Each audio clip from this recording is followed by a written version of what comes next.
नहीं हुआ, इसमें कसूर जमीन का है, माँ बाप का दोष है। ब्राह्मणों के यहाँ बड़े अच्छे बच्चे होते, अगर माँ बाप बहुत अच्छे होते तो बहुत ही योगी होते, जैसे भगवान जी ने कहा वो हो वरना ऐसे घर आने का लाल, जहां योगी हो बाकलो बाप का माल। Very good, very good. आइएगा मेरे सज्जनों और मेरी विचारशीला और भक्तिमती माता और बेटियों, हम विचार करें भगवान क्यों आनंद के घर है। बल्ले बल्ले, बहुत उच्च कोटि का हिंदू धर्म, बहुत कमाल का, और आज जाकर रहने वाले भूत के जलील होते और ख्वार होते जा रहे हैं। क्यों मन चाहता है आनंद? चूंकि भगवान का पार्ट एंड पार्सल है, महाराज जी का अंश है, अभिन्न अंश। अभिन्न होता है जो उससे जुदा नहीं हो सकता। आप भगवान से मन को जुदा नहीं कर सकते। जैसे कि सूरज की शुआएं सूरज से जुदा नहीं सकती, हम बोलते हैं अभिन्न शुआएं, इनसेपरेबल, इनसेपरेबल। अब इनको जुदा नहीं कर सकते, तो अभिन्न अंश है किसका? भगवान का। और भगवान क्या है? सत्य है। सत्य का मतलब जो हमेशा रहे। संसार की कोई चीज हमेशा रहने वाली नहीं। आप जुर्रत करके नहीं कह सकेंगे भरी जनता में कि फलां चीज हमेशा रहेगी, नहीं रह सकती। संसार की कोई चीज हमेशा नहीं रह सकती। हाँ, ये दीगर बात है कि भगवान ने अपना रूप बना करके ऋषियों को हमेशा रहने का वरदान दे रखा है। जितने भी भारत के ऋषि हैं वो अजर हैं, अमर हैं। है जी सरकार, भगवान ने इनको वरदान दिया हुआ है, सारे ऋषियों को, ऋषि महर्षि, देव ऋषि, राज ऋषि, ब्रह्म ऋषि तक इनको वरदान मिला हुआ है कि ये अमर रहेंगे, क्योंकि ये जनता के प्रचारक हैं, जनता के प्रचारक। भगवान ने अब तो लेकिन मैं कहूंगा, मुझे प्रभु और ऋषिदेव क्षमा करें, ऋषि महर्षि ना रहे, जब भगवान के रूप हो गए तो उनको अलग कैसे कहें? वो तो मैंने अभी अभी कहा है, सोई जाने जिसे आप जनाई और जानत तुम ही हो जाए। फिर भी हम ऋषि महर्षि शब्दों द्वारा, शास्त्रीय शब्दों में ऐसे ही बोलेंगे, लेकिन वो भगवान से जुदा नहीं है। तो वैसे सामान्य और साधारण रूप में देखा जाए, कोई भी संसार की वस्तु सदा नहीं रहती, थोड़े दिन रहती है, जितने के भगवान ने इनके दिन लिखे हुए हैं। इसीलिए गोसाई जी ने हमें कहा था, क्यों चिंता करता है? चिंता ताकि कीजिए जो अनहोनी होए, ए मार्ग संसार को नानक फिर नहीं कोई, या चिंता ताकि कीजिए। कहा पहले बनी प्रारब्ध पाछे बना शरीर, तुलसी जी आश्चर्य है मन नहीं बांधे धीर। आहा, पहले बनी प्रारब्ध, सब चीजों की प्रारब्ध बनी चुकी है। जो चीज पैदा हुई है, ध्यान देना मेरी बच्ची, मने बिठा लो, जो भी उत्पन्न हुई है सबकी प्रारब्ध है। प्रारब्ध का मतलब होता है आयु, प्रारब्ध का मतलब होता है प्राणी और पदार्थ, बस। और अगर कहोगे तो गलती पे रहोगे। आयु मेरी और आपके प्रारब्ध मुकर्रर है, इसका मतलब जो इस शरीर की आयु है भगवान ने मुकर्रर कर दी, और जो प्राणी पदार्थ इसको मिलने हैं वो भी भगवान ने इसके साथ लिख दिए हैं। आयु प्लस प्राणी और पदार्थ, age, things and beings. Age, limited age जो मेरी और आपकी है, हाँ, और जो प्राणी पदार्थ हमें मिलने हैं, प्राणी मुंह बोलने वाली चीजें यानी चेतन, और जड़ चीजें पदार्थ। दुनिया में यही है ना, things and beings, things and beings and limited age is equal to प्रारब्ध। तो प्रारब्ध हर एक की मुकर्रर है, हर एक की, जो भी पैदा हुआ है, चाहे देख रहे हो छोटी सी चींटी है, चाहे भारी भरकम हाथी है, चाहे एक सामान्य व्यक्ति है, चाहे एक विशेष व्यक्ति है, पहले बनी प्रारब्ध पाछे बना शरीर। शरीर बाद में मुरक्कब हुआ है, ये बना है, भगवान ने इसकी प्रारब्ध बना दी है। अब वेरी गुड, जितना आप गहराई में जाएंगे आश्चर्य उठेंगे। बड़ा कमाल का है, ये खोज है जो महापुरुषों ने हमारे कल्याणार्थ प्रकट कर रखी है। ये सब मुकर्रर है, ये सब लिखकर आकर है तो लिमिटेड, फिर तो खत्म तो हो जाएगी जो चीज। इसलिए भगवान ने शुरू में गीता जी में हमें उपदेश दिया है, जो पैदा हो मौत उसको आए जरूर। ये तो जरूर है, कोई चीज हो, ये तो कंपल्सरी है। जैसे कॉलेज में जाते हैं भाई, आजकल अपनी कुरुक्षेत्र यूनिवर्सिटी ने संस्कृत और हिंदी को कंपल्सरी बना रखा सब्जेक्ट। कंपल्सरी पहले इंग्लिश कंपल्सरी थी, अब आपकी यूनिवर्सिटी ने डिक्लेयर किया है कि Sanskrit and Hindi is compulsory and all other subjects are optional, ऐच्छिक। आपकी इच्छा है ये लो या ना लो, लेकिन Sanskrit and Hindi is compulsory. इसकी आपकी इच्छा नहीं कि हम लेंगे ही नहीं, no, you are bound to take up, लेना ही पड़ेगा आपको। बच्चे ये कंपल्सरी है, इसको हम छोड़ नहीं सकते। अच्छा, तो आइएगा, तो जो भगवान ने क्या कहा, जो पैदा है कंपल्सरी है तो शरीर छोड़ेगा। अंग्रेजों ने जब फ्रेज बनाने लगे ना पुत्र, मुझे कई की जगह बड़ी खुशी होती है, रिसर्च करता हूं मैं तो कई जगह बड़ा खुश होता हूं। बहुत अपने मतलब की बातें मुझे बहुत मिली है सेकुलर नॉलेज के अंदर भी। जैसे मैं बताऊं, उन्होंने एक फ्रेज बनाते यूज करने के लिए, एज लाइट एज फीदर। ये वस्तु इतनी हल्की है, आगे क्या बोलोगे, जितनी के पर पक्षी के परों की तरह ये हल्की है। जरा हम अपने भावों को प्रकट कर सकते हैं ना।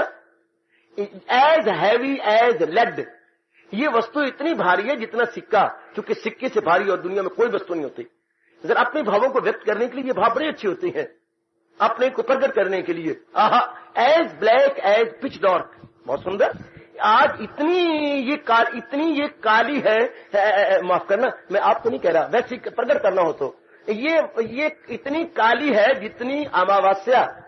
समझ आ जाएगी कि भाई बिल्कुल ठीक है, अभी बिल्कुल ही whole black, not poultry black but whole black, बिल्कुल ठीक है, बिल्कुल ठीक है, बिल्कुल ठीक है, होल ब्लैक है। अब इस तरह जब वो आने के लगे कहने लगे ना, एज श्योर एज, ये वस्तु इतनी यकीनन है जितनी डेथ। देखिए जरा, एज श्योर एज डेथ। उनके पास और कोई शब्द नहीं मिला कि बाकी लिखे क्या। बाकी may or may not be, लेकिन डेथ की तो नहीं कह सकते हो, may or may not be, as sure as death. आहा भाई, जितनी यकीनन मौत है इसी तरह मैं तेरे घर में जरूर पहुंचूंगा। मजा आ गया, जोरदार आपने इंसिस्ट किया, आपने अनुरोध पूर्वक कह दिया, एज श्योर एज डेथ। यानी मौत तो होनी है ना, कंपल्सरी है। तो दुनिया में हर चीज तो जा रही है, खत्म हो रही है, लेकिन भगवान सत्य है, इसलिए दुनिया कोई वस्तु सत्य नहीं। जो चीज चली जाए उसको सत्य नहीं कहते, जो हमेशा रहे उसे हम सत्य कहते हैं। यही कारण है हिंदुस्तान के अंदर आप लड़के चाहते हैं, लड़कियां नहीं चाहते। क्यों सरकार? लड़के तो हमारे पास रहती हैं ना, और लड़कियां तो चली जाती हैं, पराया धन है। शुरू से हमारे बुद्धि की गहराई में बैठाया गया है, लड़कियां पराया धन है। हमारे इसलिए और कहावत है, पुत्र पढ़ाया कोठी पाया, धी कवाया जुग्गा गवाया। धी पढ़ाई तो अपना घर गवा दिया सारा ही, पुत्र पढ़ाया कोठी पाया। वे पुत्र पढ़ाएंगे, हाँ अपना कमा के हमारे पास ही लाएगा ना, बहू ले आएगा, हजारों रुपया लाएगा तो हमारे घर में ले आएगा, जाएगा कहाँ? तो हम पुत्र चाहती हैं, धी को नहीं चाहते, क्योंकि धी तो घाव घप है, घाव घप, वो तो घाव घप है ही, वो तो जाना ही है बस। तो इसलिए जब आप इतने सियाने हैं ना, धी क्यों नहीं चाहते? बाबा अभी तो आपने कहा कि धी जाने वाली है, हाँ इसलिए हम धी नहीं चाहते। हाँ फिर बोलो पुत्र, धी आप क्यों नहीं चाहते? बाबा ये जाने वाली है। नहीं मुझे समझ नहीं आई, क्यों बाबा ऐसी क्या बात? धी क्यों नहीं चाहते? ये जाने वाली है। हाय, इसको सिद्धांत बना लो, हम उसको नहीं चाहते जो जाने वाली है। संसार की सब चीजें जाने वाली। अगर हम इसके एक बड़े पैमाने पे ले चले, हम बेटी को इसलिए नहीं चाहते ये जाने वाली है, हाँ तो संसार की कोई वस्तु भी रहने वाली नहीं। मां पुरुष इसलिए इसको नहीं चाहते। आहा, जो सुख का भी आगाज हो अंजाम है, तो दाना कहां उससे खुश काम। बेटी जो चीज आने जाने वाली हो, दाना उसमें मन नहीं लगाया करते, उसमें मूर्ख और मूढ़ मन लगा के जलील होती हैं, क्योंकि ताल्लुक से पैदा जो होता है सुख, कोई माने ना माने सिद्धांत तो सिद्धांत ही रहेगा। ताल्लुक से पैदा जो होता है सुख, उसी से नुमाया हो आखिर में दुख। अगर आप किसी के ताल्लुक से सुख पा रहे हैं, हाँ आपको रोना पड़ेगा। क्यों क्यों क्यों रोना पड़ेगा? ताल्लुकात में कशीदगी आएगी, संबंध में क्या, संबंध में ए बिटिया, हाँ संबंध में विच्छेद होगा। आपकी जिंदगी गुजरी है, कईयों के साथ आपने संबंध किया था, हाँ विच्छेद हुआ, बाबा हो गया। मैं अंबाले में रह गई और वो जगाधरी, उसकी शादी हो गई, मेरी जो परम प्रिया थी वो चली गई। हाँ हाँ नाम तो उसका आशा, लेकिन मुझे निराशा में डाल गई ना, बिल्कुल इसे बोलते हैं संबंध विच्छेद। हाँ बड़े पुत्र के साथ विच्छेद हुआ। वैसे आजकल तलाक को भी बोलने लग गए हैं, संबंध विच्छेद। हमारी मातृभाषा का शब्द है डाइवोर्स का या तलाक का, संबंध विच्छेद हो गया, हमारा संबंध विच्छेद हो गया। अर्थात पति कहेंगे मैं कहेंगे, हमारा संबंध विच्छेद। बहुत अच्छे। तो दुनिया में संबंध विच्छेद तो हर एक के साथ होता है। ऐसा भी कोई है, हाँ सब हमेशा के लिए कोई बना रहे, नहीं बना रह सकता। हमारे तो महापुरुष कहती हैं कि एक दिन में भी देख लो संबंध विच्छेद होता है। 2 घंटे के लिए आप दफ्तर जाते हैं, सरकार 6-7 घंटे के लिए संबंध विच्छेद हुआ, अब रात्रि को सोती हैं। दुनिया भगवान तो चेतावनी दे रही है, पर हम भी घुघू हैं, चेतावनी को समझते ही नहीं। दफ्तर में जा रहे हैं, संबंध विच्छेद हो रहा है, प्रकृति कह रही है तैयारी कर ले, ये 6 घंटे का विच्छेद है, रात्रि को सोती हैं 8-9 घंटे का विच्छेद हो जाता है। सरकार आपकी श्रीमती चली जाती है, 2 महीने गुजार के आती है अपने पीहर के अंदर, संबंध विच्छेद हुआ। प्रकृति चेतावनी देती है, अरे प्रकृति चेतावनी देती है, हाँ देख ले आप बीमार हो गए, आप एडमिटेड हो गए हॉस्पिटल के अंदर, सारों से संबंध विच्छेद हुआ, कितने महीने 4 महीनों के लिए हो गया। प्रकृति चेतावनी दे रही है कि समझ जाओ, इसी तरह सदा के लिए विच्छेद हो जाएगा। कभी 2 घंटे के लिए, कभी रात्रि को 6-7 घंटे के लिए दफ्तर में जाते हो, 5-6 घंटे के लिए विच्छेद होता है। हाँ, दिन में आप सोते हैं 1-2 घंटे के लिए विच्छेद हो जाता है। या कभी लड़ाइयां हो जाती हैं, 2-3 महीने हमारा मनोमुटाव हो जाता है तो विच्छेद होता है। हाँ, वो भी समय आ जाता है, सदा के लिए हमारा विच्छेद हो जाता है। हाँ, सदा के लिए विच्छेद। तो तैयारी, मरवान तो तैयारी कराना चाहती है, पर हम भी तो इस तरह समझें। इसलिए दुनिया का कोई प्राणी पदार्थ सत्य नहीं माना जाता, क्योंकि इसका विच्छेद हो जाता है। भगवान का विच्छेद नहीं होता। क्यों नहीं विच्छेद होता? वो पैदा ही नहीं होते। मरे तब जो कुछ पैदा हो, तो भगवान तो स्वयं भू है। हमारे मातृभाषा शब्द है स्वयं भू, अपने आप से प्रकट हो जाना, अपने आप को सर्वव्यापी कर लेना। वो तो सर्व समर्थ है, वो पैदा ही नहीं होते। जो चीज पैदा ना हो तो वो मरेगी कैसे? भगवान तो हमेशा रहने वाली जात है। भगवान से सृष्टि बनी है, इसलिए सृष्टि उनमें समा जाएगी। ये तो उनसे बनी है ना, भगवान ने रचना रची है, अपने में फिर इसको ले लेंगे। लेकिन भगवान सदा रहने वाली जात है, इसलिए सत्य कहते हैं। भगवान सत्य, सृष्टि सत्य नहीं। सृष्टि तो बनी और टूट जाएगी, और फिर जो चीज सत्य होगी उसमें ये गुण भी होगा, चेतन होगी। याद रखना, जड़ होगी नहीं, चेतन होगी, वो पावर होगी। हाँ, वो पावर जिसे हम कहेंगे दिव्य शक्ति। जो चीज सत्य होगी वो जड़ नहीं हो सकती। जो चीज हमेशा रहेगी पुत्र, वो जड़ नहीं हो सकती। हमारे शरीर तो जड़ है ना, हाँ, ये सारी चीजें जड़ है। हाँ, भगवान चेतन है। सत्य को जरूर चेतन होना चाहिए।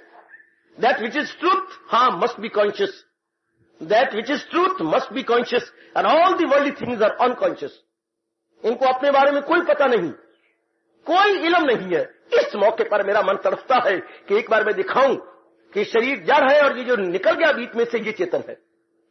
शरीर और मेरा और आपका बिल्कुल जड़ है, बिल्कुल जड़ है। ये कॉन्शियस इसको नहीं है। कॉन्शियस उसके कारण से है, उस चेतन के कारण जो अंदर घुसा पड़ा है, उसके कारण से ये जड़ बना, ये चेतन बना पड़ा, अदरवाइज नॉट। जैसे बिजली का मैंने कई बार ये दृष्टांत दिया है, बिजली इसके साथ है, करंट इसके साथ आई पड़ी है, मेरी आवाज 100 टाइम्स होकर इतनी दूर फैलती जा रही है, बिजली के कारण से, चेतन के कारण से। वरना ये चीजें जड़ है। मेरे आगे जो आवाज का रखा गया है मैग्नेट, वॉइस मैग्नेट, इसके अंदर वॉइस मैग्नेट है। हाँ, तो वो तो कुछ अपने आप में काम नहीं करते। उधर आपका वो है स्पीकर, या बहुत बड़ा स्पीकर, ये भी अपने, इसके पीछे यूनिट है, ये भी कोई मैंने रखता। पीछे एक एम्पलीफायर है बहुत बड़ा, जो हिंदुस्तान ने दिल्ली में तैयार किया, बहुत बड़ा है, जिसमें ये भाषणी भरते जा रहे हैं अपने आप। तो स्पीक भी ऊंची होती जा रही है, दोनों फंक्शन हो रहे हैं अंदर। तो ये वो भी जड़ है, लेकिन सारा कलेक्शन बिजली के साथ है। बिजली से ये इतना सब कुछ हुआ जा रहा है। अरे बिजली को मैं अपने दोनों हाथों से परे हटा देता, तो मैंने टच कर दिया, the same voice, loud voice is there, very good. इसी तरह हमारी बुद्धि, मन और तन के साथ भगवान की शक्ति काम कर रही है। तो ये ऑपरेटिस या उपकरण क्या चेतन प्रतीत होते हैं? चेतन प्रतीत, actually these are not chetan, it appears so, it appears so, not actual, not in reality. Very good. अब जो सत्य होगा वो चेतन भी जरूर होगा। मान जाइए पुत्र, जिसने हमेशा रहना है, क्या गुण है कि वो हमेशा रहे? वो चेतन होता है। हाँ, फिर आगे भगवान कहती हैं, जो सत्य और चेतन दो मिल जाएंगे उसमें आनंद जरूर आएगा। हाय, वेरी गुड। जो सत्य भी हो, चेतन भी हो, वो आनंद का घर जरूर होगा। इसलिए ऋषियों ने अनुभव करके भगवान को कहा, भगवान तुम ये हो, तुम सत्य हो, तुम चेतन हो, तुम आनंद हो। सत्य, चित्त, आनंद, truth, conscious and bliss is equal to almighty. Truth, conscious and bliss, सत्य, चित्त, आनंद, इससे बढ़कर कोई भी दुनिया के अंदर फिलॉसफर भगवान की डेफिनेशन न कर सका। सत्य, चित्त, आनंद, मैं नहीं समझता, मेरी बुद्धि काम नहीं करती, गुरुओं ने इन शब्दों को क्यों बदला। मैंने बड़ी रिसर्च की आपको बताने के लिए, लेकिन मेरी बुद्धि फेल हो गई है। क्यों सच्चिदानंद को गुरु महाराज जी ने कहा सत श्री अकाल। आप लोग तो टाइम नहीं रखते, हमारे पास तो दिन रात यही है। मैं बड़ी खोज करने की कोशिश की है, लेकिन मैं फेल हो गया हूं। मुझे किसी शास्त्र में ये नहीं पता लगा क्यों गुरु महाराज जी ने सच्चिदानंद को दूसरे शब्दों में कह दिया सत श्री अकाल। वाई, जरूरत क्या थी इस शब्द बदल करके एक नया संप्रदाय बनाने की। इन्हीं शब्दों से नया संप्रदाय क्यों बना दिया गया, जबकि परफेक्ट डेफिनेशन पहले आई हुई है, सत्य चित्त आनंद। This is perfect definition. क्यों गुरुओं ने इसे बदला, मैं बिल्कुल मिजरेबली फेल हो चुका हूं। क्यों उसे कहा गया सत श्री का अर्थ वही है, परमात्मा सत्य है, श्री मैंने अनंत के घर है, अकाल मैंने हमेशा जो काल के परे है, मतलब चेतन है। पर क्यों ऐसे शब्द लगा दिए गए, जबकि पहले परफेक्ट शब्द है सत्य चित्त आनंद। इसी को हम शब्द में बोलते हैं सत्यम शिवम सुंदरम। ये भगवान की तारीफ मेरे बच्चों हमेशा याद रखना। भगवान की डेफिनेशन नहीं हो सकती। क्यों नहीं हो सकती, क्योंकि जो चीज सर्वव्यापी हो, हाँ, उसकी तारीफ को कैसे करें। तारीफ तो होती है जो चीज लिमिटेड है। वो define those things which are limited, which are in time space and cause. जो देश काल पात्र के बीच में आप डेफिनेशन उसकी होती है। जो देश काल पात्र इन टाइम स्पेस कॉज के परे है, we can never define, never define. कई तो ऐसे कहते हैं you define God, you deny God. अगर तुम भगवान को डिफाइन करोगे, जो डिनाई कर लोगे, इनकार कर लोगे, क्योंकि भगवान is unlimited and infinite. Infinite को कोई फाइनिट शब्दों में नहीं ला सकता। फिर भी गदगद मैं और आप बड़े कृतज्ञ हैं अपने उच्च कोटि के ऋषियों के, जिन्होंने चोटी का गोता मार के और समाधि में जा करके ये अनुभव कर लिया कि भगवान सत्य है, चेतन है और आनंद है। सच्चित आनंद, इसी को संस्कृत में इकट्ठा बोलते हैं सच्चिदानंद। सच्चिदानंद कोई शब्द नहीं है, ये तो इकट्ठे मिलाप करके, जैसे आप मिलाप करते हैं, मिलाप न करें तो सच्चित आनंद। भगवान सत्य है, समझ गए। भगवान चेतन है, समझ गए आप। भगवान आनंद के घर है। क्यों आनंद के घर है, क्योंकि वो सत्य और चित्त है। आनंद का घर कौन होगा, जो सत्य और चित्त होगा। वो सत्य भी हमेशा रहेगा और वो चेतन का घर होगा, तब वो आनंद का घर होगा। इसका मतलब ये हो गया। हाँ, मेरी बुद्धि ये भी फेल हो गई। मैं अपनी फेल्यूर बताऊं, जैसे मैं वो फेल हुआ हूं कि गुरुओं ने क्यों शब्द बनाया, अलग अलग संप्रदाय क्यों बन गया, अलग मत क्यों बन गया, सिर्फ इन 3 शब्दों के कारण से सत श्री अकाल, जबकि हमारा परफेक्ट शब्द था सत चित्त आनंद। इससे मेरी बुद्धि और भी फेल हुई है। जब भगवान सत चित्त आनंद है, हाँ देखिए ना, माँ बाप गोरे हों तो उनके बच्चे लाजमी तौर पर गोरे होंगे। माँ बाप गोरे हों तो उनके बच्चे लाजमी तौर पर गोरे होंगे। इसीलिए तो बलराम ने हमारे इष्टदेव भगवान के कान मरोड़ के नाराज कर दिया। जबकि किसी मामूली सी बात पर गैया चरा रहे थे तो भगवान कृष्ण ने हट किया तो उसने ताना मार दिया, जो कि छुपाने वाली बात थी। और दादा ने, नंद बाबा ने और मैया ने बहुत रोका था, किसी कीमत पर तूने हमारे लल्ला को नहीं बतलाना कि तुम और माँ बाप के हो। बड़ा कुछ कहा, लेकिन आज तो प्रकट हो गया। आज तो बलराम ने ताना कस ही दिया। हाँ, बढ़िया आंकड़ा करता है तू। हाँ, इधर आ, पानी में देख, मेरा रंग कैसी है, बिल्कुल गोरा, और तेरा रंग कैसी है, सांवला। तो फिर बता, मुझे जवाब दे।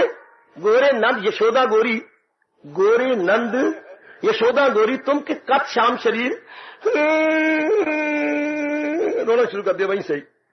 गोरे नंद यशोदा गोरी, तुम कद श्याम शरीर, तुम सामने सामले। जब नंद गोरा यशोदा गोरी, तू बीच में सांवला कहां से बीच में टपक पड़ा। और मैं उनका पुत्र रियल सन हूं ना, तो देख ले उनकी तरह मेरा चेहरा है कि नहीं। हाँ, और तेरा तू बीच में से कहां से निकल आया, ये बीच में काली बदली। जबकि माँ बाप गोरे हैं तो पिटता पिटता चला गया। आप बड़ा रोया, घर में कुरहाम मचा दिया। भैया कहते हैं गोरे नंद यशोदा गोरी, तुम कित श्याम शरीर। पिट उठी के हाय, यही तो मैंने रोका था और यही प्रकट हो गया, यही बता दिया गया। नहीं पुत्र, मुझे धरती की कसम, यहां तक मां ने छाती की कसम खाई कि मुझे अपने दूध की कसम, तुम मेरे पुत्र हो। माँ, फिर तू मुझे बतला मैं काला क्यों और बलराम गोरा क्यों है, इतना फर्क है पुत्र। हाय, माँ किस तरह दलीलें दे के समझाती गई। अम्मा मैं तो चांद खिलौना लूंगा। हाँ पुत्र, चांद लेगा, थाली में पानी डाला, चांद दिखाई, ले पुत्र हाथ लगा ले। और क्या कर सकती हो, तो बच्चे को चांद थोड़ा दोगी। यूं करके देखिए माँ कैसे बच्चों को हंसाती है और खुश करती है, और एक एक बात उसके पूरा करने की अपनी ओर से पूरी कोशिश। अम्मा मैं छूंगा आकाश को। हाँ बच्चे तो छू ले उंगली उठा, आकाश छुआ गया। और अम्मा क्या करे, अपना हाथ ऊंचा उठा लेगी, उंगली लगवा दी, आकाश छू गया। अम्मा के पास वो युक्ति क्या है, जरा देखिए युक्ति। अम्मा पर मैं क्यों यहां से दलीलें शुरू हो गई थी। मेरे ख्याल में उस घड़ी से दलीलें, आर्गुमेंट शुरू हो गए, रीजन शुरू हो गए। अम्मा पर जब तू भी गोरी, नंद भी गोरा, बाबा भी गोरा, अम्मा भी गोरी और बलराम भी गोरा, मैं बीच में सांवला। पुत्र खास बात है, मैंने तुम मेरे पुत्र हो तो मैं मान गया पुत्र मैं आपका हूं। जब उसने कसम धरती खाई, अपने दूध की खाई, तो फिर नंद को, अपने लल्ला को मानना पड़ेगा कि मैं इनका अच्छा मैं फिर मुझे ये बता दे, फिर मैं काला क्यों और वो गोरा क्यों। पुत्र ये फर्क है, वो चांदी रात में पैदा हुआ, तो अंधेरी रात में पैदा हुआ, बस this is the only difference. हाय जोर की तारीफ मेरे पुत्र, जोर की तारीफ, जोर की तारीफ, this is the only difference. बस अच्छा अम्मा, मैं जाकर उसकी हाथ बोधी पटता हूं जाके बलराम की, this is the only difference. तुम अंधेरी रात में, भगवान अंधेरी रात में पैदा हुए पुत्र, अंधेरी रात में उन्होंने अवतार लिया और बलराम जी पूर्णमासी में थे। बस इसे अच्छा ये मुझे बातें बनाता। फिर तो अपनी धुतड़िया को लेकर के भागे और बलराम चुप कर गया। अब मैंने बात बढ़ाई तो माँ बाप ने मुझे घर में नहीं रखना। नंद बाबा शाप दे दिया। यशोदा तो बड़ी ताकत वाली थी, जानबूझ की अम्मा बनी हुई थी, अब यशोदा मुझे उड़ा देगी अगर अब मैंने इस दलील को काट दिया तो। इसलिए बलराम ने हाथ पैर कांप करके, हाँ मैं हारा तुम जीते। प्रेम की रीत यही जो हारा सो जीत गया। प्रेम की रीत यही जो हारा सो जीत गया। अगर अम्मा के साथ आपको प्यार है तो हार गई करो, हाथ न किया करो। अच्छा अम्मा तू अम्मा मैं बेटी, मैं हार गई तू जीत गई, पर तू तुम्हारी जीत हो जाएगी। अगर बाप को कह रहा है, बड़ा भाई कुछ कह रहा है, अगर प्रेम है तो चुप छोड़ दो। अगर मैं कुछ बात कह भी रहा हूं, दिल को नहीं अच्छी लगती तो भी मान जाओ कि ठीक है गुरुदेव है हमारे समय, मैं मान जाऊं। प्रेम की रीत यही जो हारा सो जीत गया। मुकाबले में न खड़े हो करो, माँ कहां, बाप कहां, मैं कहां राजा भोज और कहां गंगू तेली। तो फौरन में नियम डालने चाहिए, बिल्कुल बिल्कुल बिल्कुल बिल्कुल ठीक है, पहले तो बात ही नहीं है। राजा भोज कहां, गंगू तेली कहां, माँ बाप गुरु कहां, और हम लोग मुकाबले में खड़े हो जाए तो फिर अच्छा नहीं लगता ना। तारा कहां और चांद कहां, दोनों बड़ा भारी अंतर है। तारे में रोशनी हमेशा चांद से जाती है। हाय हाय हाय हाय, आहा। तो बच्चे आइएगा जरा, मैं गुजारिश कर रहा हूं।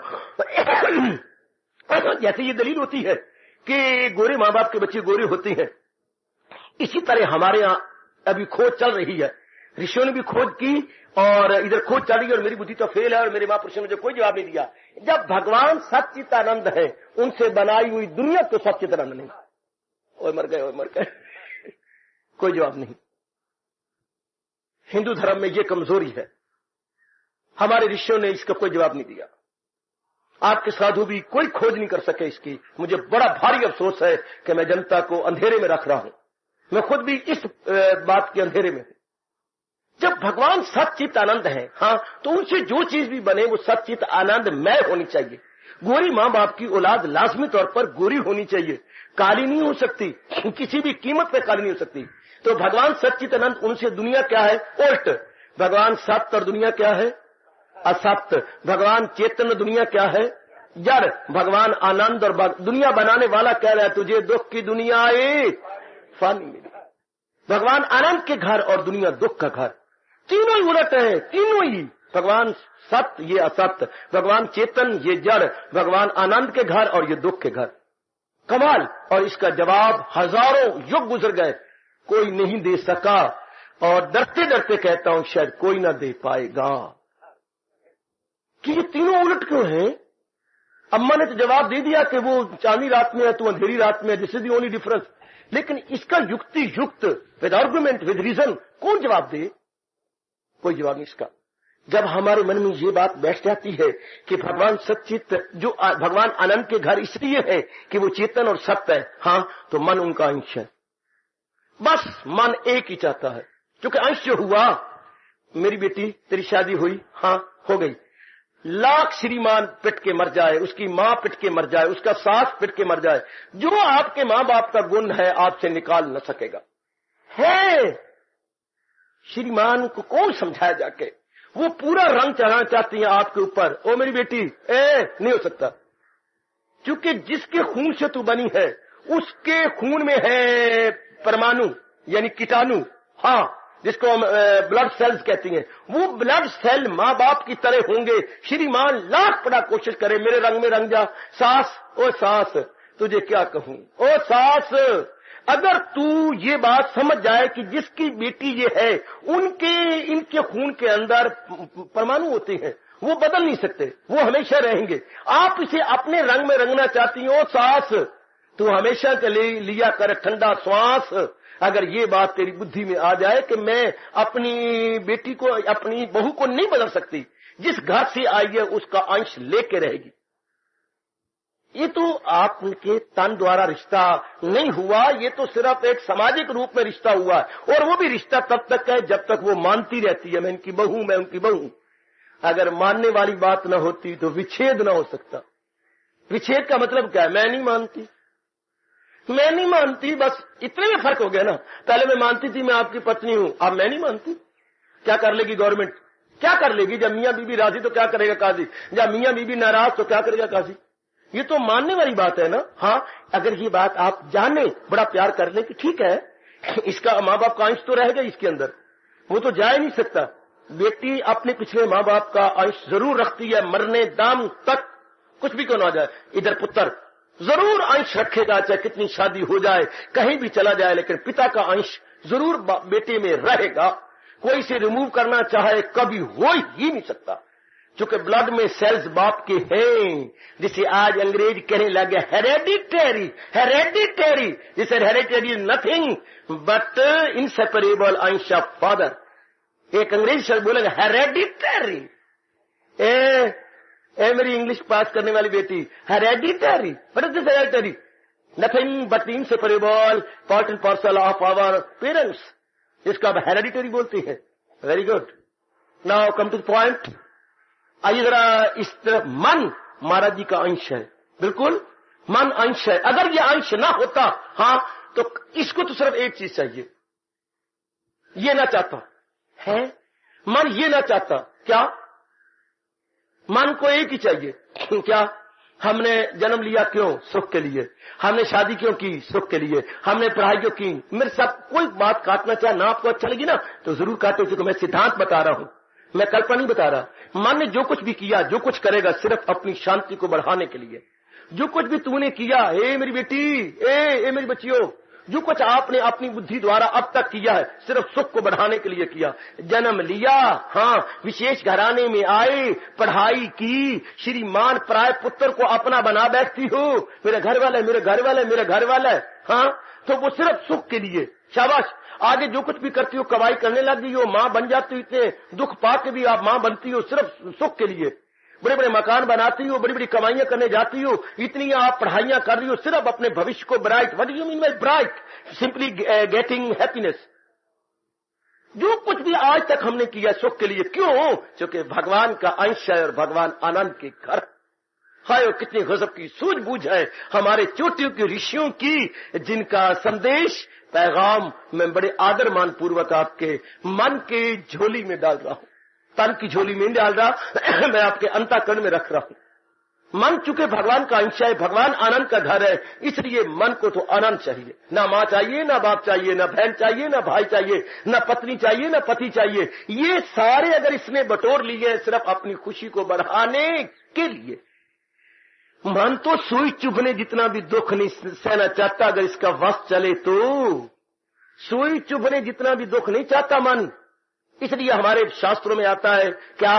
सुखम भूयात दुखम मा भूयात। हमारे हिंदू धर्म का पन्ना पन्ना पुकार पुकार के कह रहा जी, चूंकि दिन रात में शास्त्रों में रहता हूं, पन्ना पन्ना पुकार के कह रहा है सुखम भूयात दुखम मा भूयात। हे परमात्मा, जो दिन भी चले सुख बढ़ाने वाला वो, दुख बढ़ाने वाला कभी न हो।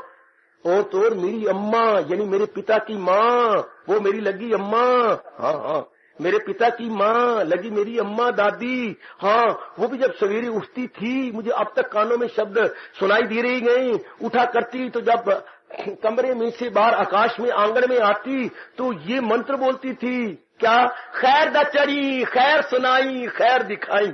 वारी मेरी बोली अम्मा, खैर द चढ़ी, खैर दिखाई, खैर सुनाई। ऐ चढ़ने वाले दिन, हाँ, अब मैं बाहर आ रही हूँ, खैर द चरी, खैर सुनाई, खैर दिखाई, मैं खैर खैर की बातें सुनूं, खैर खैर की बातें देखूं, ऐसी वैसी बातें ना हो।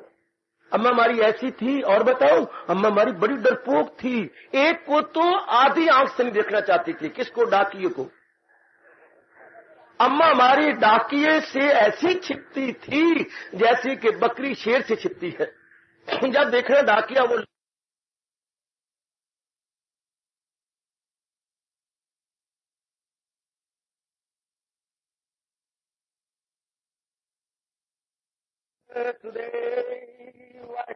प्रभु नमो भगवते वासुदेवाय,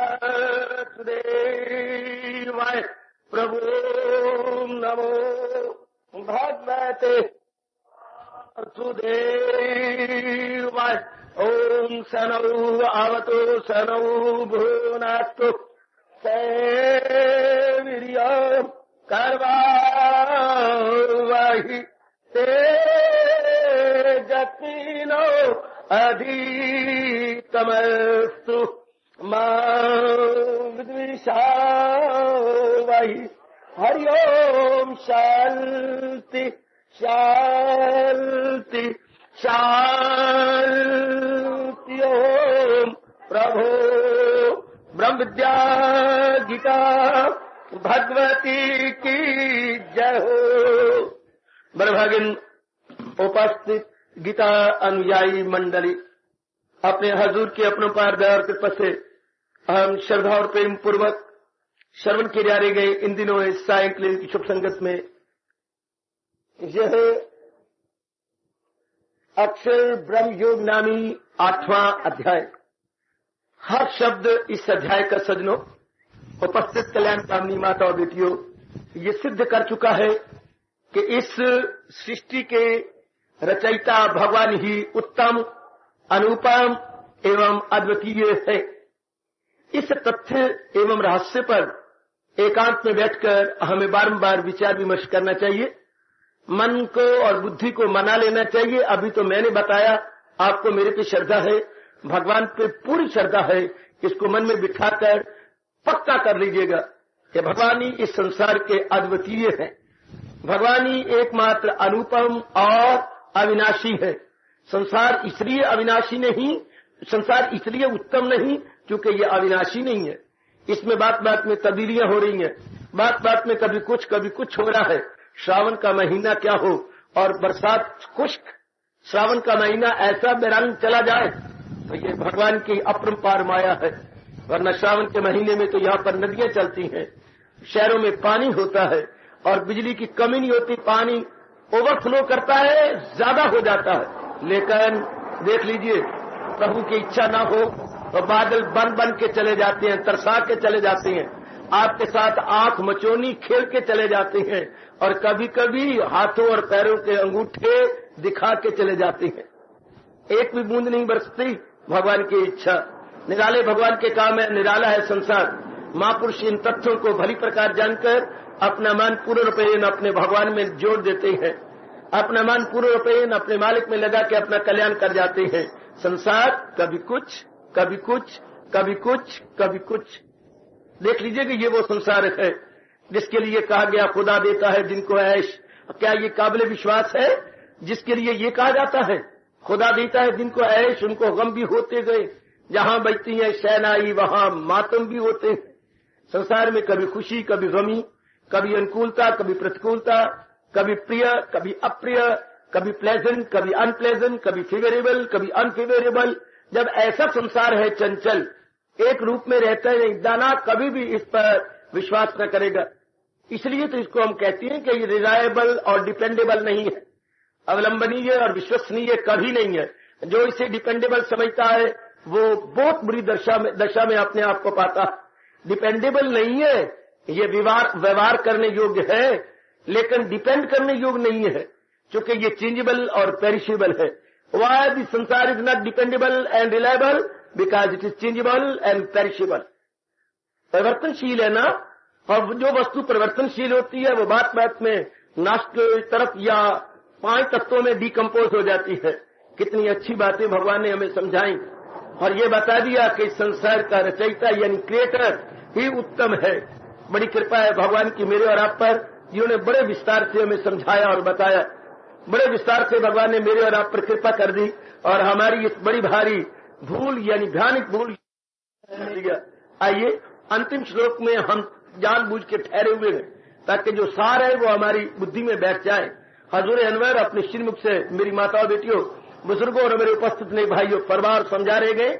मिली वेद के पाठ करने से पुण्य, कोई शक नहीं कि उच्च कोटि के वेदों का पाठ करने से हमें बड़ी लियाकत मिलती है, बड़ा भारी पुण्य होता है। पुण्य का अर्थ मैंने क्लियर कर दिया।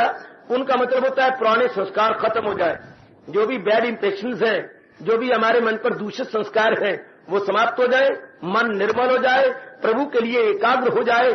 जो भी ऐसा कारण बने उसको हम हिंदू धर्म के अनुसार पुण्य कहते हैं। सज्जनों, अपने साधु से, अपने हितैषी साधु से फिर सुन लो, पुराने दूषित संस्कार यानी बैड इंप्रेशन को जो हटा दे, जो भी साधन संस्कारों को मिटाए, अंतःकरण को निर्मल करे और हमें एकाग्रता दिलाए, अर्थात हमारी विक्षेपता को रफा दफा कर दे, ऐसा कोई भी साधन पुण्य के नाम से पुकारा जाता है। वो बड़ा भारी पुण्य होता है जो हमारे मन को विक्षेपता में जाने दे, हमारा मन बिल्कुल एकाग्र हो जाए, अंतःकरण निर्मल हो जाए और हम भगवान के निकट हो जाए। नियरर, मोर नियरर, मोर नियरर, ऐसा कोई भी साधन, से एनी काइंड ऑफ एक्टिविटी, से एनी काइंड ऑफ मीन्स, से एनी काइंड ऑफ जरिया, और यस, उसको हम क्या कहेंगे? Virtue. That is virtue in Hinduism. हम उसको वर्च्यू कहेंगे, हम उससे क्या कहेंगे? बड़ा भारी पुण्य है। तो उन पुण्यों में से सबसे पहला पुण्य भगवान कह रहे मानती हैं कि वेदों के पढ़ने से, अर्थात उच्च कोटि के शास्त्रों के पढ़ने से, अर्थात अनुभवी, मैं शब्द अनुभवी लगाता हूं जानबूझ के, रियलाइज्ड, क्योंकि अनुभवी में भगवान का विशेष निवास होता, जो मालिक के निकट है उसमें प्रभु का निवास होता। इसलिए शास्त्र भी हमें अनुभवियों के पढ़ने चाहिए, क्योंकि अनुभवी की कलम अपनी कलम नहीं होती, अनुभवी की जबान अपनी जबान नहीं होती, अनुभवी के भाव अपने भाव नहीं होते, उसकी कलम यानी लेखनी, उसके भाव, उसकी विचार, उसकी वाणी भगवान की वाणी हो जाती है, क्योंकि वो तो भगवान के हाथ में कठपुतली बन जाता है। जैसे 11वें अध्याय में हमारे सरताज और मन के राजा भगवान कृष्ण ने कहा, वसीला बल न देर कर। ऐसे व्यक्ति तो मेरी माताओं वसीले यानी इंस्ट्रूमेंट हजूर के हाथ में होते हैं। जैसे मालिक ने इशारा कर दिया, not to reserve war but to do and die, there is no question of war. जो ही उनको दैवी प्रेरणा मिली, जो उन्होंने डिवाइन इंस्पिरेशन लिए, देयर एंड देन उस इंस्पिरेशन के अनुसार वो कर गुजरते हैं।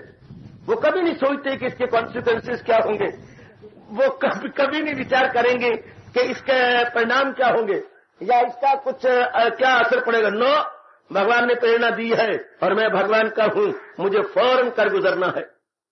जरा देखिए क्या मैं कह रहा हूं, ऐसी भगवान के हाथ की कठपुतली, लेकिन जो रियलाइज्ड है, अपना निरीक्षण करें कि मेरे मालिक ने जब भी कोई प्रेरणा मिलती है, शुभ प्रेरणा भगवान की है। याद रखना माताओं बेटियों, जो शुभ प्रेरणा है वो मेरे हजूर की है, वो मेरे मालिक की है, उसे फौरन कर गुजरना चाहिए, उसे फौरन हम पूरा कर दें, देयर एंड देन फूल पूरा करें। इससे भगवान बड़े खुश होते हैं। शुभ प्रेरणा, क्योंकि मालिक कह चुकी है सुनर्जन में ख्वाहिश हो इंसान की जो दुश्मन न हो धर्म ईमान की। जो अनुकूल इच्छा है और धर्म अनुकूल है वो भगवान की अपनी ख्वाहिश है। कभी ना कहा करें मैं सत्संग में आना, जाप करना, भजन करना, सिमरन करना, पुण्य करना, गीता जी का पाठ करना, ये सब भगवान की ओर से प्रेरित है। ये डिवाइन इंस्पिरेशन है, इसे हम अपनी नहीं कहेंगे। अपनी होती तो हमारे में पहले क्यों नहीं आ गई? हमारे कई जन्मों के पुण्य जाग गए हैं और भगवान की साथ में अहंकारा हो गया, अहंकारा में तो डीटो हो चुकी है। भगवान ने अहंकारा भर दिया, अर्थात हाँ कर दी।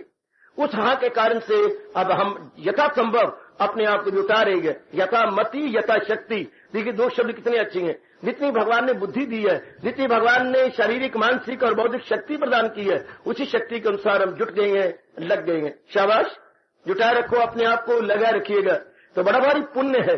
अब पुण्य करिए मतलब समझ जाना, कोई भी ऐसी क्रिया जो मेरे अंतःकरण को निर्मल करे वो पुण्य है।